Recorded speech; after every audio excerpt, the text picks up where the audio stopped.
queridos hermanos, bienvenidos sean al canal. Les saluda con muchísimo cariño su hermana en Cristo, Doris. Amados hermanos, bienvenidos sean a esta tercera lección de este curso bíblico. En esta lección vamos a hablar acerca de la escritura en el Antiguo Testamento. Les recuerdo que para estas lecciones bíblicas requerimos de 3 útiles escolares. Número 1, un corazón sencillo, humilde, respetuoso, muy dispuesto a aprender mucho. Número 2, requerimos de la Biblia, la palabra de Dios, porque es un curso bíblico. Un curso bíblico. Sin Biblia, pues no es curso bíblico. Así es que requerimos tener la palabra de Dios. Y número 3, necesitamos libreta y lápiz. ¿Para qué libreta y lápiz? Para que usted vaya haciendo las anotaciones que usted crea necesario para usted. Así es que, mis queridos hermanos, los invito a que demos comienzo a esta lección con nuestra oración de inicio. Recuerden, es sumamente importante dar siempre gracias a Dios y en todo lugar. Así es que los invito a que digamos como hermanos, en el nombre del Padre, y del Hijo, y del Espíritu Santo. Amén. Señor, te damos gracias porque nos reúnes una vez más en tu presencia. Señor, tú nos pones frente a tu palabra. Ayúdanos a acercarnos a ella con reverencia, con atención, con humildad. Envíanos tu espíritu para que podamos acogerla con verdad, con sencillez, para que ella transforme nuestra vida. Que tu palabra penetre en nosotros como espada de 2 filos. Que nuestro corazón esté abierto, como el de María, Madre tuya y Madre nuestra.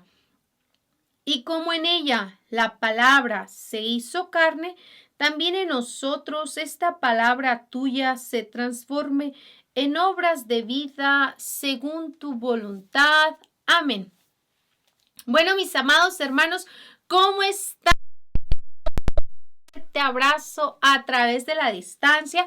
Me alegra mucho estar en nuestra lección número 3 de este curso bíblico. Si hay alguna persona que es nueva, bueno, con muchísimo gusto le informo que estamos llevando a cabo el curso bíblico del Padre Agustín Petruccelli. Este es nuestro nivel 2. Les recuerdo, y si hay una persona nueva, que en la parte superior del canal hay algo que se titula curso bíblico. Ahí podrás encontrar las lecciones comenzando desde la número 1 hasta la del día de hoy. Nuestro curso bíblico es la continuación de este, que es el primer nivel. Ya tomamos el primer nivel, ya terminamos con el primer nivel y hemos pasado al segundo nivel. Así es que, mis queridos hermanos, también si gustan invitar a alguna persona a tomar este curso, que compartan. Si ustedes han aprendido algo a través de este curso, bueno, désenlo a conocer a los demás, invítelos a que tomen el curso, a que ellos también se nutran, se llenen del conocimiento de la palabra de Dios. Cuéntenme cómo están, los invito a que me dejen su comentario en la zona de los comentarios, díganme qué tal está su día. Si hay alguna persona que se siente triste, desanimada o no ha tenido un buen día, le envío un fuerte abrazo y cuente con mis oraciones. Brevemente les comento que, hubo algunas personas que me preguntaban por qué no había salido la lección. Estaba practicando ejercicios espirituales, estaba como en un retiro espiritual. San Ignacio de Loyola tiene un libro, este santo, muy hermoso acerca de los ejercicios espirituales. Los ejercicios espirituales son prácticamente apartarse para vaciarse del mundo y llenarse de Dios. Están inspirados en este acto, este bonito ejemplo que nos deja nuestro Señor Jesucristo en las Sagradas Escrituras, cuando se retira al desierto para prepararse, para llenarse para lo que tenía que pasar y enfrentar. Si una persona está pasando por circunstancias difíciles, es bueno apartarse, retirarse para orar y meditar. o si alguna persona va a tomar como una decisión muy importante, muy grande, es muy importante tomar ejercicios espirituales. Y bueno, mis queridos hermanos, con esto dicho, demos comienzo a nuestra lección del día de hoy. Pónganse cómodos. Es una hermosa lección la que vamos a hablar el día de hoy. Pónganse cómodas, tomen agua. Yo aquí tengo agua, su bebida favorita. Vamos a comenzar. Miren, mis queridos hermanos, el pueblo de Israel es un pueblo pequeño. Bueno, vamos a comenzar hablando un poquito de Israel. En el tiempo del Antiguo Testamento, Israel no es lo que es ahorita. Ahora Israel es un país, ¿verdad? Muy grande, muy importante. El pueblo de Israel comenzó con una familia nómada de Abraham. Y en ese tiempo solamente había pueblos, había tribus, había reinos, pero no había lo que hay ahorita como países, como lo que conocemos ahorita como estados, países, naciones, todo esto.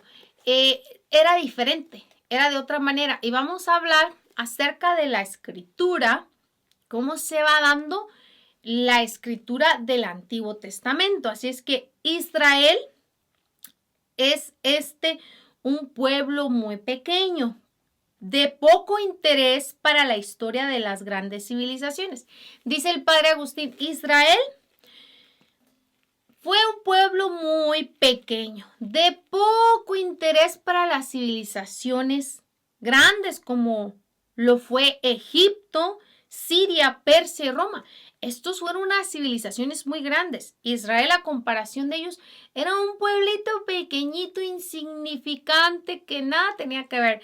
Israel, por ejemplo, Israel, vamos a ver, ahorita a continuación les voy a mostrar la ubicación geográfica de Israel y vamos a ver que era un pueblo muy pequeñito a comparación de Egipto, a comparación de Siria, de Persia, de Roma. Y vamos a ver cómo de esa pequeñez, de ese pueblo tan pequeño, van a surgir grandes cosas. Es muy importante recordar que Israel es el pueblo del que viene a nacer el Salvador, pero también a través de Israel Dios empieza a hablarnos a la humanidad. Elige a Israel, al pueblo de Israel, y a través de ese pueblo Dios va a comenzar a hacer grandes obras. La mano de Dios va a comenzar a obrar a través del pueblo de Israel. Es muy hermoso la historia de Israel.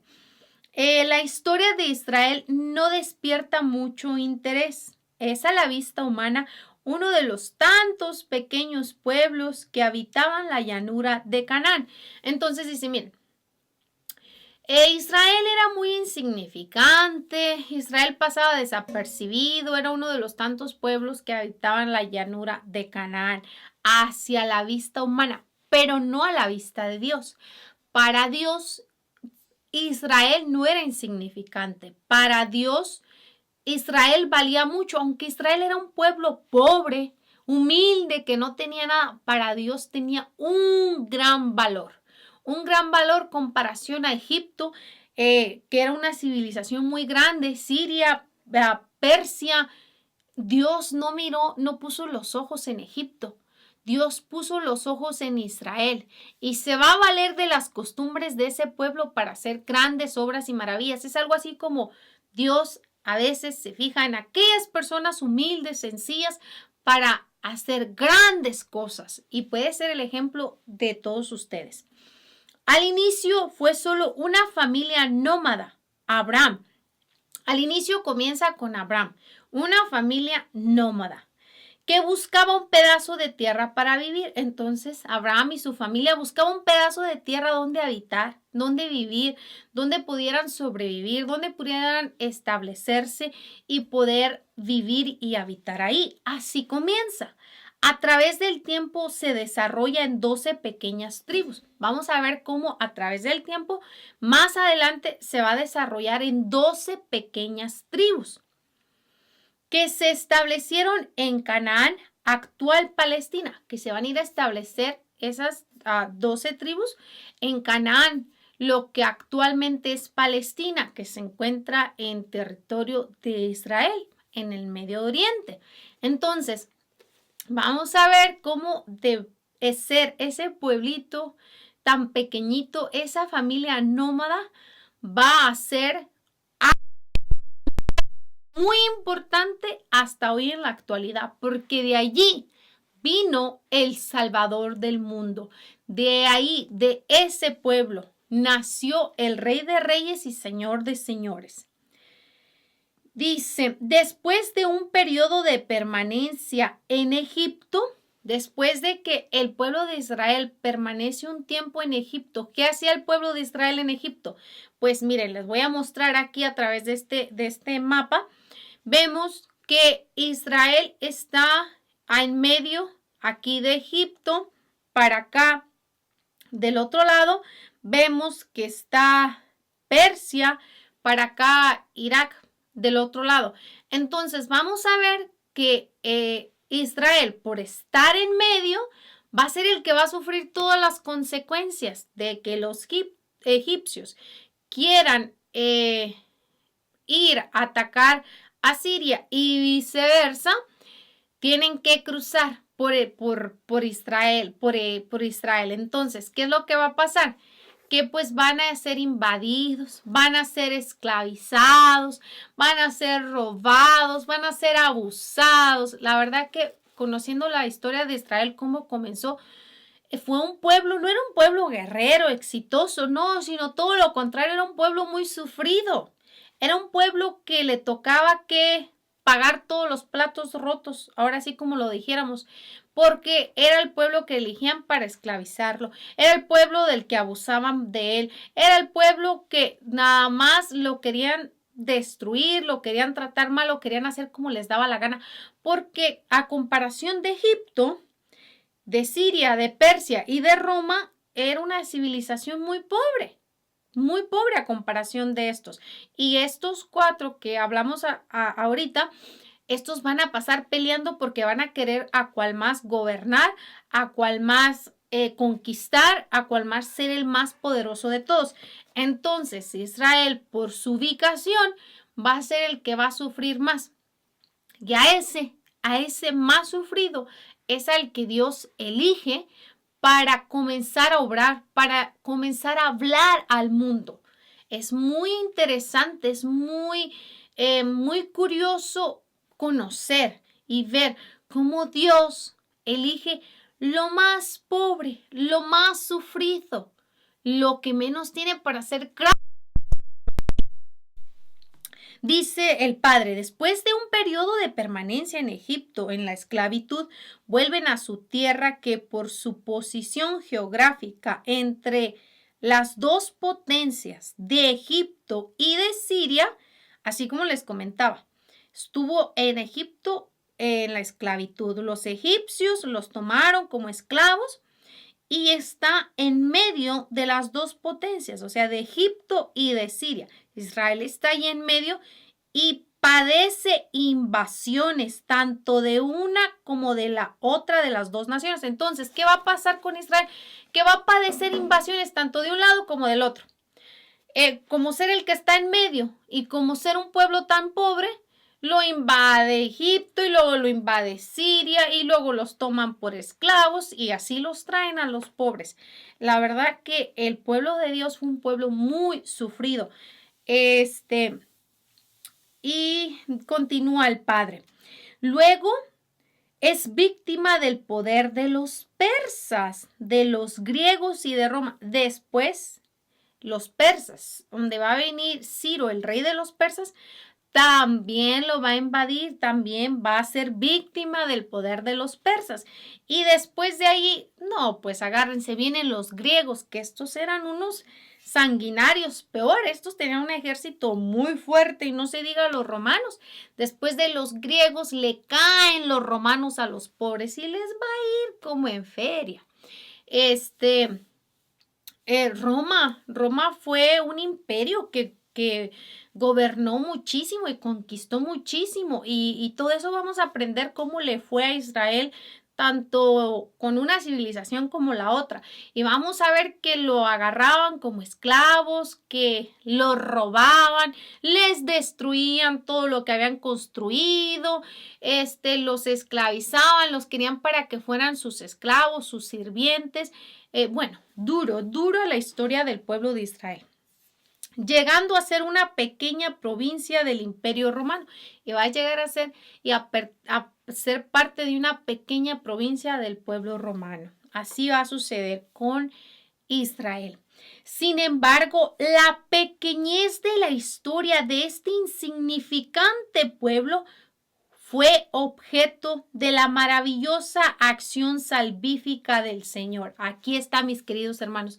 Miren, a pesar de lo pequeño, de lo insignificante, de lo pobre, de lo sufrido, va a pasar a ser el objeto de la maravillosa acción salvífica del Señor. Esto es lo grandioso. ¿Cómo sucede que, por eso les decía, a través de ese pueblo va a venir la salvación del mundo? A pesar de lo pequeño y lo insignificante, la mano de Dios va a obrar a través de ese pueblo y no solamente para ese pueblo, sino para toda la humanidad. Pero vamos a ir viendo cómo la mano de Dios está en el pueblo de Israel, porque llegan unos y los esclavizan. Va Dios y los libera y los salva. Luego vienen los otros y otra vez se apoderan de ellos y los vuelven a maltratar y los vuelven a tomar como esclavos. Y va Dios y los vuelve a liberar. Porque es que miren, hermanos, cuando Dios va a hacer su obra, así se interponga quien se interponga, la mano de Dios es más poderosa que cualquier reino, que cualquier imperio, que quien sea. La mano de Dios es el poder supremo. Por eso es que si Dios lo ha elegido a usted para una obra o a mí, no hay poder humano que vaya en contra de la voluntad de Dios. No, que logre que no se lleve a cabo el proyecto de Dios. Porque cuando Dios decide algo, se hace de esa manera. Entonces vemos cómo Israel va a ser algo insignificante para las personas, pero para Dios algo maravilloso, porque lo va a elegir y a través de Israel va a nacer el Salvador. Dios lo escogió para hacerlo su pueblo, así es, Dios lo eligió, dijo, ellos van a ser mi pueblo, esos más sufridos, esos pequeños que andan por ahí buscando dónde puedan hospedarse, dónde puedan establecerse. Ese va a ser mi pueblo, ellos. Dios elige a Israel, esa es la voluntad de Dios. Dios no eligió a otro. Dios dijo, Israel, ese pequeño pueblo va a ser mi pueblo, del que vendrá para todos los hombres su mismo Hijo, el Salvador, del pueblo que va a venir para todos los hombres, para toda la humanidad, el Salvador.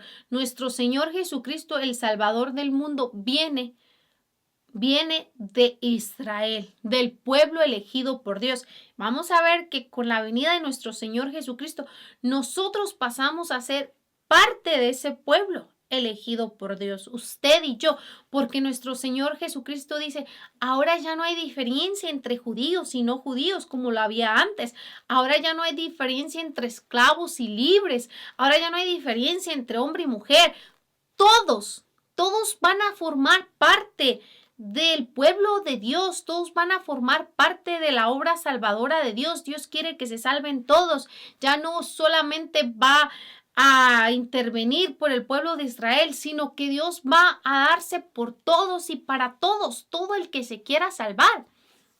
Por eso es que después vamos a ver más adelante cómo nuestro Señor Jesucristo va a venir y va a predicar y va a evangelizar y va a recorrer todo su palabra, todos los rincones de la tierra, porque viene de allí, del pueblo de Israel, la salvación para todas las naciones.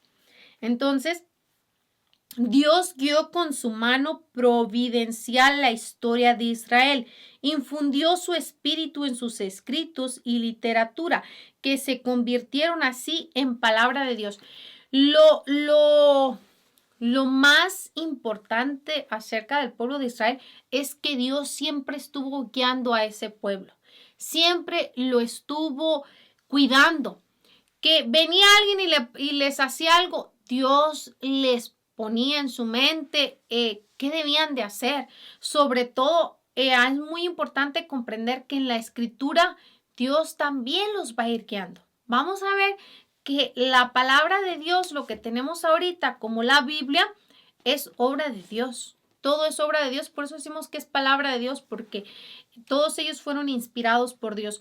Pero ese pueblo va a subsistir, va a continuar, va a salir adelante porque siempre estuvo guiado de la mano de Dios. Dice, los escritos del Antiguo Testamento tienen su origen en la tradición oral del pueblo.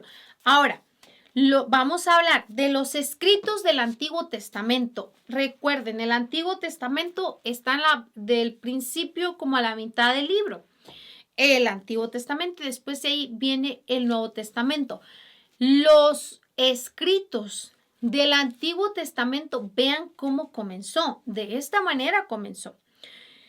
Tienen su origen en la tradición oral del pueblo.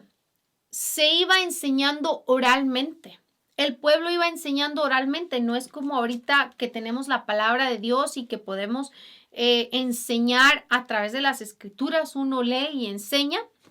No surgió así con el Antiguo Testamento al inicio del pueblo de Israel. No, todo se iba enseñando oralmente. Es importante este hecho, pues la historia antigua de Israel fue transmitida oralmente de padre a hijo.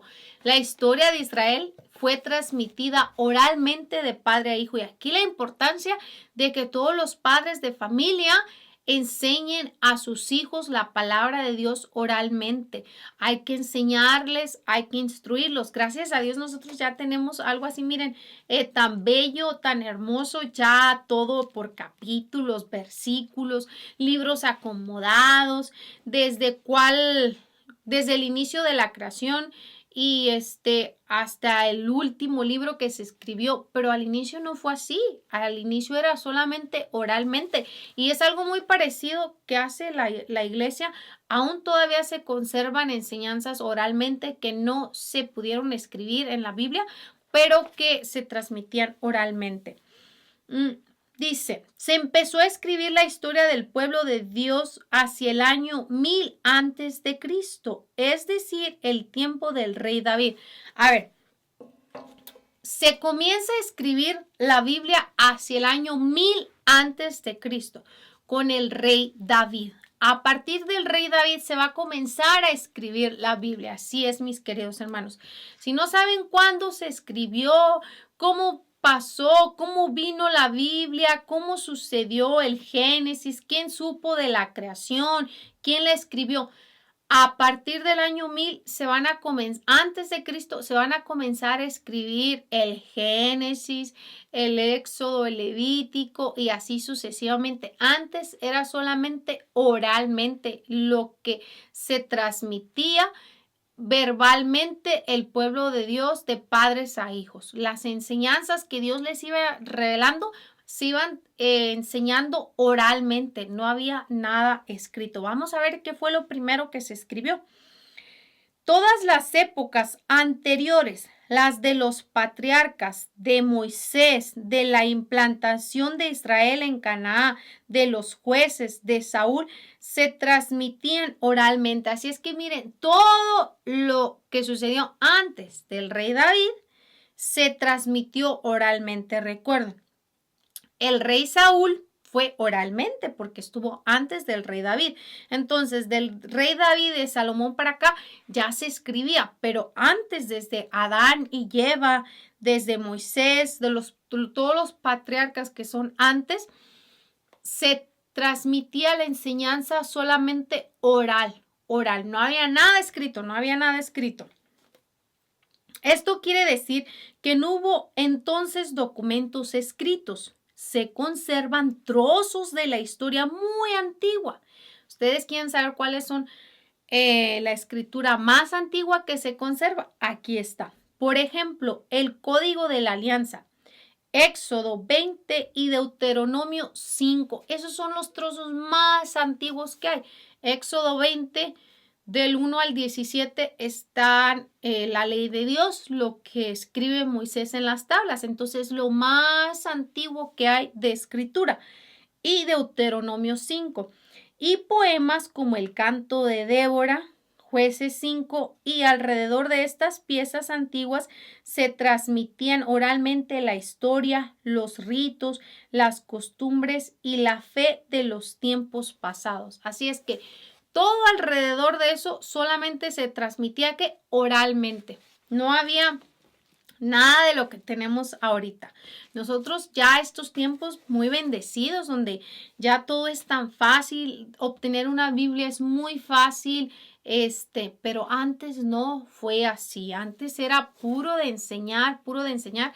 Hay muchas cosas que, hasta hoy en día se transmiten oralmente. Por ejemplo, nadie te enseña a ser padre. No hay un manual para ser padre o para ser mamá. Eso lo vas aprendiendo y tus padres te van enseñando muchas cosas. Entonces, de esa manera también algo muy parecido surgió en el pueblo de Israel. El aprendizaje oralmente debido a que no había Biblia. Dice el padre, una vez que David y sobre todo Salomón dieron importancia a los escribas. A ver, miren, va a venir el rey David y va a venir Salomón. ¿Y qué va a pasar? Que ambos van a dar importancia a los escribas. ¿Quiénes son los escribas? Pues es que yo sí oigo hablar de escribas y de fariseos. Bueno, miren, los escribas eran los escritores y escribanos en el reino de Israel. Los escribas eran las personas que van a venir y va a haber probablemente un pedazo de alguna carta, de un papel del Éxodo 20, del Deuteronomio, y ellos lo van a transcribir. Estos eran los escritores, los escribas, los que se dedicaban a transcribir a mano. Recuerden que no había como ahorita la imprenta, la fotocopia. No. Era puro escribir a mano con la plumita, con la tinta, en lo que hemos hablado en las otras lecciones, que en los pergaminos, en las pieles de animales. Entonces, a estos hombres que realizaban este trabajo se les llamaban escribas. Entonces, ¿qué va a pasar? Que el rey David y Salomón van a comenzar a dar importancia a los escribas. Y llegó la hora que todos esos materiales de tradición pudieran cristalizarse en escritos y libros. A partir del rey David y de Salomón van a comenzarse a poner por escrito todo lo que se enseñaba oralmente. El libro del Génesis, que fue la creación, que se transmitía y se enseñaba oralmente, comenzó a ponerse por escrito. Que el libro del Génesis esté al principio no quiere decir que fue el primer libro que se escribió. Lo vemos que tenemos aquí el primer libro, Génesis. No, mis queridos hermanos, no quiere decir que este fue el primer libro que se escribió. Narra el principio de la creación, sí, pero vemos que los primeros escritos son el Éxodo 20 y el Deuteronomio 5. Ahora, ¿qué va a pasar? Que va a venir con el rey David y con el rey Salomón la importancia a escribir. Y obviamente que como toda escritura es inspirada por Dios, Dios movió la mente de David y de Salomón para comenzar a poner por escrito todo esto. ¿Para qué? Para que no se olvidara. ¿Para qué? Para que usted y yo tuviéramos muy presentes de dónde venimos, cuál es nuestra misión en este mundo, qué es lo que Dios espera de usted y de mí. Entonces, ellos, movidos por el Espíritu de Dios, comenzaron a ponerlo por escrito. Y es así como van a comenzar a ponerse en libros, todos estos libros que tenemos aquí, desde el Génesis hasta el libro de la sabiduría. Entonces, así es como va a surgir la historia del Antiguo Testamento, de la escritura del Antiguo Testamento, con el rey David y el rey Salomón. Así es que ellos comienzan a decir, vamos a poner todo por escrito, y vemos que el rey David es el autor de muchos salmos muy bellos. Ellos, gracias a Dios, ya comenzó Dios a inspirarlos a ellos. ¿Para qué? Para que comenzaran a escribir. Ya era tiempo de escribir todo lo que Dios había enseñado, todo lo que Dios había orientado al pueblo de Israel, todo lo que se venía transmitiendo oralmente. Se ponen por escrito los recuerdos del pasado. Así es, todo lo que pasaba en el pasado se va a comenzar a poner por escrito, que es lo que tenemos aquí. Todos los recuerdos del pasado del pueblo de Israel. ¿Qué es lo que encontramos más en el Antiguo Testamento? El Éxodo, la liberación de Egipto. En Éxodo vemos la liberación de Egipto. Se convierte en la experiencia fundamental en la que se descubre a Dios como Salvador y Libertador. Y ahí vamos a ver cómo Dios va a ser Salvador y Libertador, porque va a ser quien va a ayudar a su pueblo a salir de Egipto. Hermosa la historia, cómo Dios libera al pueblo de los egipcios. Se escribe la historia de los patriarcas, desde Adán y Eva y antes de Moisés. Todos los patriarcas, ellos se van a comenzar a escribir la historia. Incluso la creación del mundo se escribe a la luz de la experiencia del pueblo con Dios de la alianza. Así vamos a ver la creación, vamos a ver cómo se comienza a escribir, cómo Dios formó a Adán y Eva, vamos a ver el diluvio, cómo sucedió, las únicas personas que sobrevivieron con el arca de Noé, y así sucesivamente se comienza a escribir. ¿Para qué? Para que usted y yo sepamos de dónde venimos, para que usted y yo veamos la obra de Dios en el pueblo de Israel, que era el pueblo elegido, y que Dios a través de ellos nos iba a hacer llegar todo eso a nosotros. Dice, cuando muere Salomón en el año 933 a.C., el reino se divide en dos. Miren, aquí va a pasar algo bien importante. Con la muerte de Salomón, recuerden, el reino estaba con el rey Saúl, después el rey David y después el rey Salomón. Cuando muere el rey Salomón, vamos a ver que con los hijos va a suceder algo muy triste. ¿Por qué? Porque se van a dividir. Y siempre va a estar el enemigo queriendo obrar, siempre se quiere interponer siempre en la obra de Dios. Pero también vemos como Dios siempre guía al pueblo y siempre está a la mano de Dios para ayudarlos. Pero va a suceder algo, que en el año 933 a.C. el reino se divide en dos. Recuerdan que hablamos al sur Judá en nuestra lección pasada, con la capital en Jerusalén, y al norte Israel, con la capital en Samaria. Vamos a ver cómo ahí se va a dividir. Judá permanece fiel a los sucesos de David. Más adelante vamos a ver cómo Judá va a permanecer fiel a los sucesores de David. Y ahí van a comenzar a predicar los profetas Isaías y Miqueas. Ahí vamos a ver la aparición de Isaías y de Miqueas. Israel rompe con los sucesores de David. Entonces vemos que acá, por otra parte, Israel no va a hacer lo mismo. Israel rompe con los sucesores de David y ahí predican los profetas Elías y Oseas. Y ahí van a comenzar a predicar Elías y Oseas. En el norte se forman algunas colecciones de leyes. Estas más tarde se recogen y se convierten en el Deuteronomio. Vean nomás qué lindura. De allí va a venir el libro del Deuteronomio. En el año 721 a.C., Israel es destruido por los asirios. Ahora, ya en el año 721, ahora vienen los asirios a darles otra vez en la torre y son destruidos por los asirios. Vamos a ver que el pueblo de Israel, como les comentaba, se empezaba a establecer, empezaba a formarse, empezaba a producir, formaba su templo, formaba todo lo que ellos, porque ellos tenían fe en Dios.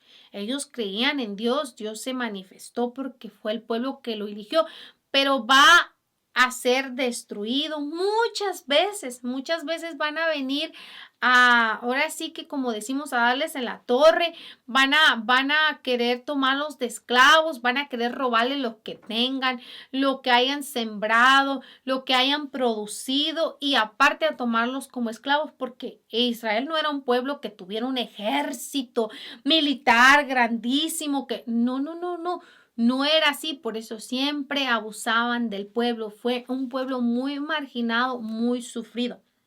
Entonces, en el año 721 a.C., Israel es destruido por los asirios. Vienen los asirios y acaban con todo Israel. En el año 587 a.C., Judá es deportada a Babilonia. Es el tiempo de la predicación del profeta Jeremías. En este tiempo, Babilonia va a venir, va a tomar a Judá y los va a llevar como esclavos. Entonces, en este tiempo va a predicar el profeta Jeremías. Entonces vienen, Babilonia toma a Judá y a la tribu de Judá y los toma como esclavos. También les dan, o sea, aunque se hayan dividido, ahí les va a venir, siguen siendo el pueblo de Dios, Israel, pueblo elegido por Dios, pero van a estar siempre pasando persecuciones, esclavitudes, muchos desastres, mucho mal le van a hacer al pueblo.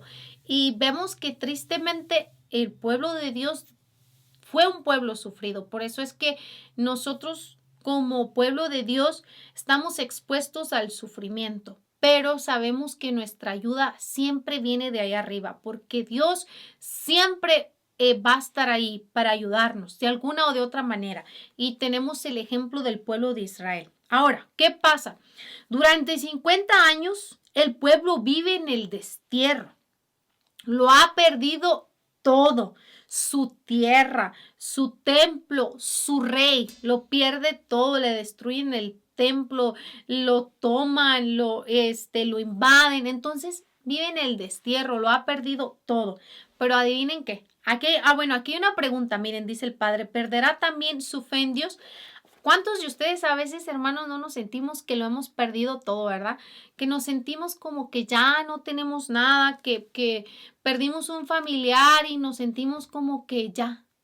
No, mis queridos hermanos, si la presencia de Dios está con nosotros, si somos hijos de Dios, no se desanime, siga adelante, porque Dios lo fortalecerá. El ejemplo bien grande que nos da la palabra de Dios con el pueblo de Israel es maravilloso.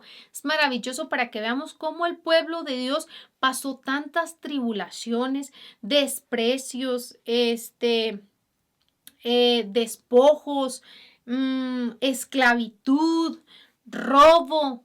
Por ejemplo, podría ser algo muy parecido a todos ustedes, pueblo de Dios, que pasan por tribulaciones, tal vez engaños, tal vez alguien los critica, los trata mal, abusa de ustedes, los desaniman, en vez de animarlos, los desaniman.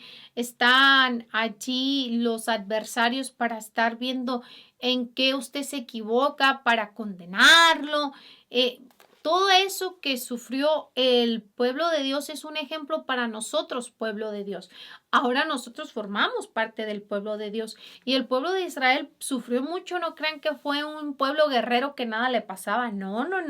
Sufrió muchísimo el pueblo de Dios. Entonces, dice aquí, ¿perderá también su fe en Dios? Es la pregunta que coloca el Padre y que también se las hago yo a ustedes. A ver, mis queridos hermanos, porque pasemos por circunstancias, por dificultades, por tormentos, que nos hagan esto, que nos hagan lo otro, que nos digan, que nos critiquen, que nos calumnien, que nos reprochen, que todo lo malo que nos pueda pasar, ¿perderemos la fe en Dios? Jamás de los jamases. Así digamos, bueno, pues ¿dónde está Dios que no existe porque me llueve sobre mojado? Nunca pierda su fe en Dios. Nunca pierda su fe en Dios. Porque vamos a ver que el Hijo de Dios, que viene a ser el Salvador del mundo, muere crucificado por su propia gente. Por eso es que a veces las traiciones, los desprecios, las calumnias, las críticas vienen de nuestra propia gente, de nuestro propio hogar, tristemente cuando debería de ser otra circunstancia. Pero bueno.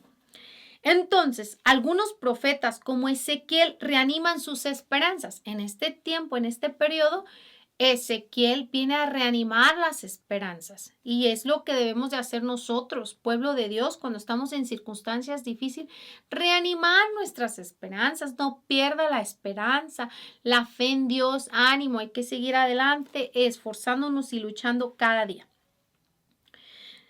Los sacerdotes leen al pueblo una vez más sus tradiciones y su historia, y los sacerdotes van a esforzarse por leer al pueblo una vez más la tradición y la historia. Ánimo, está ahí el sacerdote siempre para enseñar, para guiar al pueblo, para darles ánimo y fortaleza. Entonces, estos escritos son la tradición sacerdotal de la cual trataremos en la próxima lección. Estos escritos sacerdotales que vamos a hablar en nuestras próximas lecciones es muy importante que sepamos que son los libros que se conocen como los doctrinales. Entonces, estos escritos son muy hermosos porque eran para compartir con el pueblo de Dios, para leerse. Vamos a tratar más adelante este tema, es muy profundo. Pero bueno, seguimos. Dice, estos escritos son la tradición sacerdotal de la cual trataremos en la próxima lección. Ahora, en el año 538, ahora viene otro acontecimiento. Año 538, Ciro, rey de los persas, da libertad a los judíos que vuelven a Palestina. Recuerden que estamos hablando antes de Cristo. ¿Qué sucede en el año 538? Va a venir el rey de los persas, el rey Ciro. Y fíjense lo que va a suceder, que los persas van a vencer a Babilonia. Y entonces este rey dice, yo quiero un reinado de paz, supuestamente. Pero hace algo bueno. Va a liberar a los judíos. Y claro, se cree que pues Dios movió el corazón de este rey. ¿Para qué? Para que dejara libre a su pueblo, porque él tenía una obra muy grande a través de su pueblo y además era el pueblo que Dios había elegido. Entonces, Ciro, rey de los persas, da libertad a los judíos que vuelven a Palestina. Aquí alguien me preguntaba en nuestra lección pasada y me decía, hermana, ¿por qué cuando usted nos leía, cuando les daba el ejemplo de esta hojita de por aquí, mira, esa dice, ¿por qué usted nos leía que en el año 587 sucedió el destierro en Babilonia, cuando vienen los babilonios y se invaden, ¿verdad? Y se esclavizan. Dice, ¿por qué en el año 538 usted dice que Ciro libera a los judíos? Porque Ciro va a enfrentarse contra Babilonia, va a vencer a Babilonia y este rey movido, Dios le va a mover en su corazón porque solamente las cosas buenas provienen de Dios. Va a dar libertad a los judíos que van a volver a Palestina. Entonces les dice, ¿saben qué? Voy a firmar un decreto. Todos ustedes judíos esclavos pueden ser libres, regresen a su país y es más, llévense el oro que se les robó también. Entonces sucede algo bonito, ¿verdad? La mano de Dios aquí liberando a su pueblo. Dice que vuelven a Palestina. La comunidad purificada por el sufrimiento del destierro vive pobremente.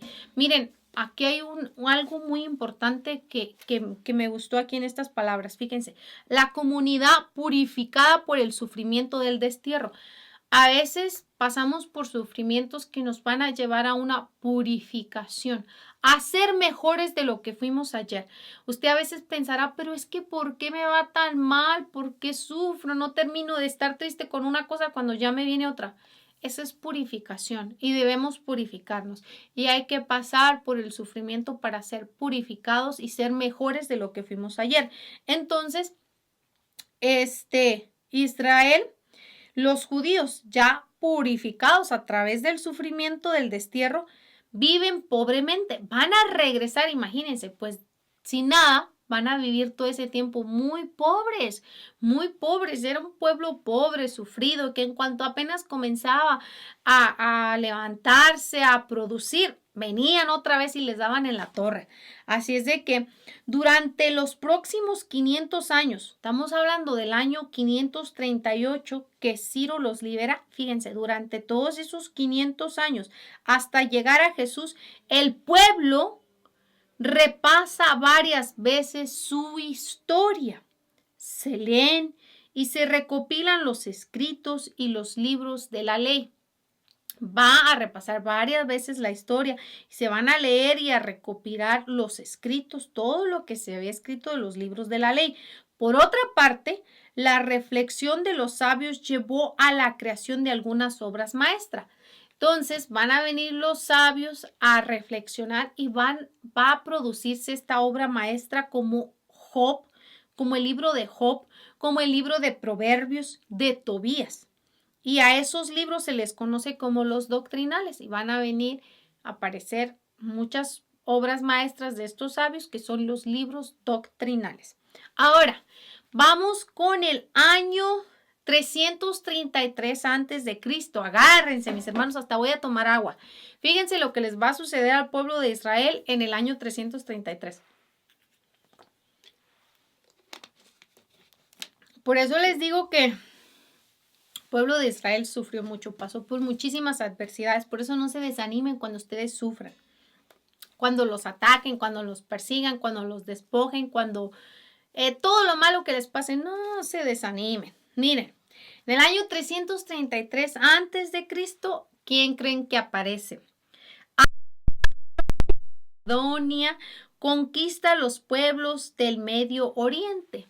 Va a venir Alejandro Macedonia a conquistar todos los pueblos del Medio Oriente. Sabemos que Israel es un país que pertenece al Medio Oriente, incluida Palestina, y extiende por todas partes la cultura y la lengua griega. Mire, con la venida de los griegos se va a extender por todas partes, las culturas griegas, lo que eran las culturas griegas y la lengua griega. Inclusive el libro de la sabiduría, como está escrito en griego, los protestantes no lo aceptan, pero 333 años antes de Cristo todavía se escribía la palabra de Dios y con la venida de los griegos se puso la lengua griega. Por eso es que hay escritos en lengua griega, porque vienen los griegos a conquistar el Medio Oriente y se impone la lengua griega. Ahora,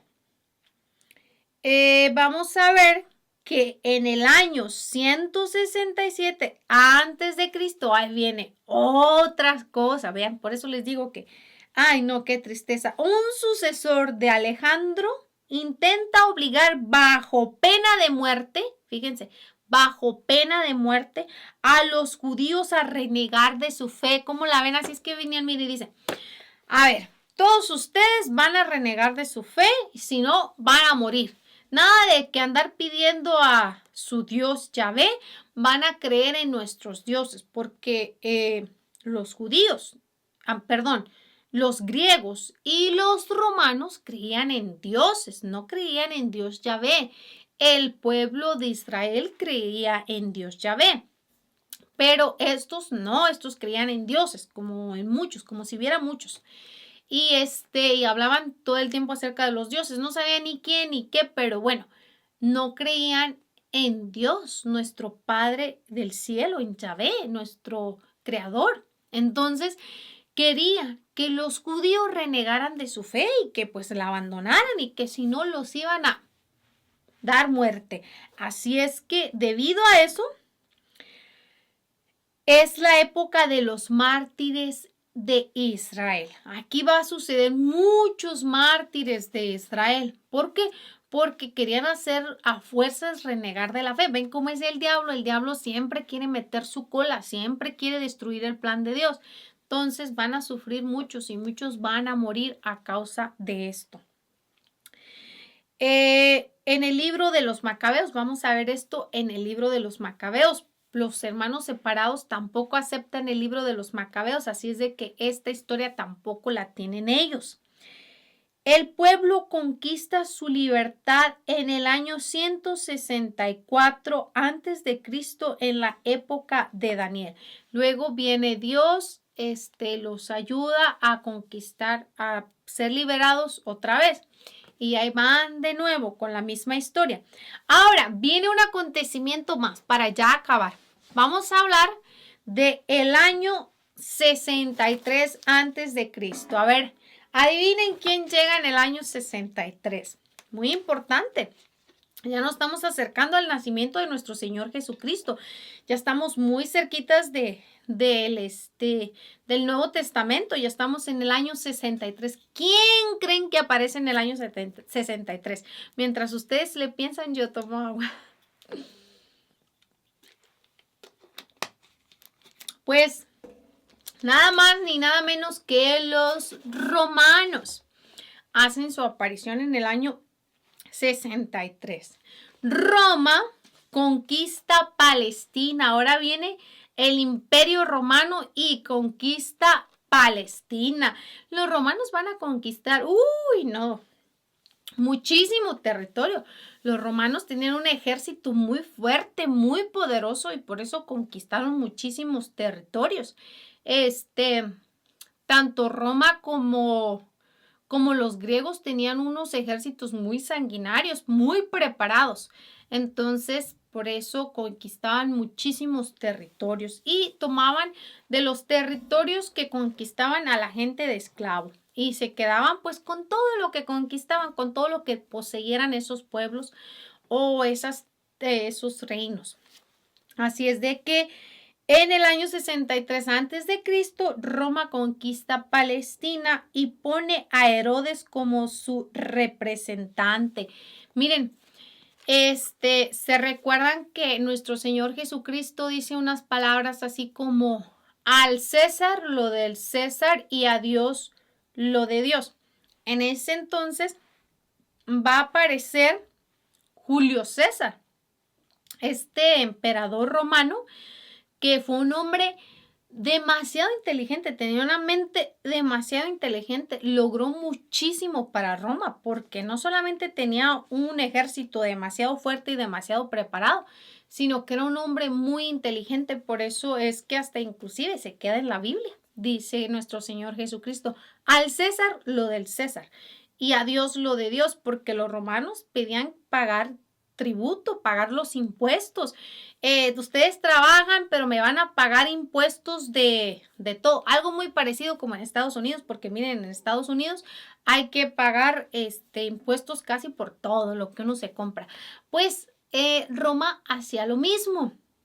Por eso es que va a venir ya en el Nuevo Testamento más adelante. Ahorita estamos hablando del Antiguo. Vemos cómo va a venir San Pablo. Va a venir el apóstol Pedro a predicar a los romanos, a predicar a todas las naciones de una conversión. Dejen de que sus dioses, eso no existe. El único Dios verdadero que tenemos es el del cielo. Y va a venir la evangelización. Va a comenzar con nuestro Señor Jesucristo. Viene a hacer una gran obra que se va a tomar a esos 12 discípulos y va a decir, a ver, vamos a predicar, vamos a evangelizar, vamos a enseñar al mundo que hay un Dios todopoderoso, creador del cielo y de la tierra, que no hay dioses, que nada de la luna, el sol, las estrellas. No. Tenemos un Padre poderoso que es nuestro creador, que está en el cielo. que todo lo ve, que todo lo sabe. Entonces, vemos que ya estamos en el umbral de la plenitud de los tiempos y nace Jesús. Entonces, nace nuestro Señor Jesucristo y con él la salvación para el mundo entero, para todas las naciones, para todos los reinos, para todos los países, para todos los continentes, para todo el mundo. Viene la escritura que se nos deja escrita, que es la palabra de Dios revelada, para que la prediquemos y la llevemos por todo el mundo, como nos lo enseña el Evangelio de San Marcos, capítulo 16, versículo 15. Va en el Evangelio. Hay que dejarle saber a toda la gente que hay un solo Dios todopoderoso, inclusive tristemente, aunque no lo crean, en la actualidad, yo he escuchado gente, el otro día había alguien publicaba, doy gracias a los dioses, los que sean los que existan por mi hijo. ¿Se imagina? En el año 2000, después de Cristo, y todavía gente diciendo que pues no importa cuántos dioses existan, pero que ella o él da gracias a Dios, a los dioses por su hijo.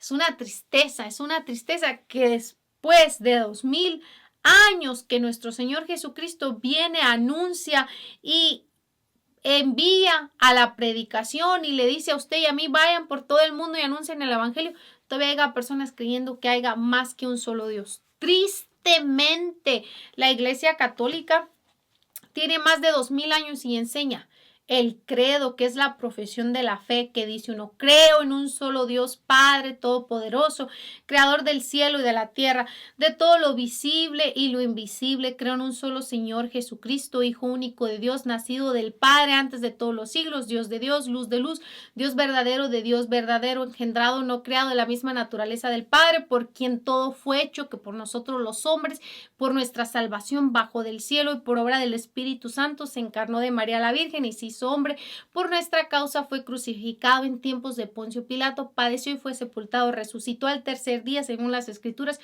subió al cielo y está sentado a la derecha del Padre, y de nuevo vendrá con gloria para juzgar a vivos y muertos, y su reino no tendrá fin. Creo en el Espíritu Santo, Señor y dador de vida, en la iglesia, en el bautismo y en la resurrección de los muertos, y así sucesivamente.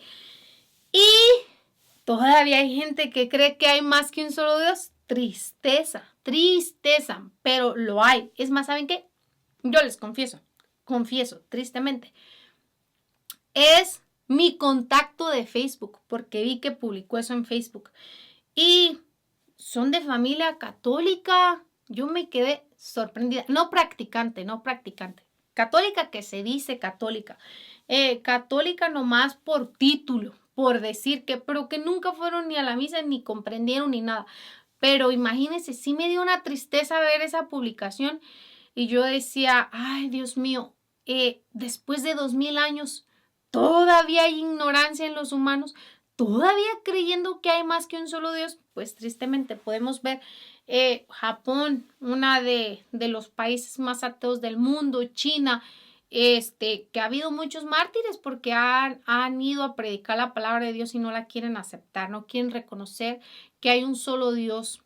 Y bueno, mis queridos hermanos, yo con esto me retiro, ya es hora de que hasta aquí la dejemos. Los espero en la próxima lección, será nuestra lección número 4. Les recuerdo que si no se han suscrito al canal, se suscriban, que activen la campanita para cuando venga la próxima lección, YouTube les notifique. Y gracias a todos los que se han suscrito, gracias a todos los nuevos suscriptores, gracias a los que nos regalan un dedito para arriba, un me gusta y que comparten todas estas enseñanzas. Yo deseo que tengan un feliz y bendecido día, tarde o noche, donde quiera que sea que me estén escuchando. Que el Señor los bendiga. Los quiero mucho. Bye.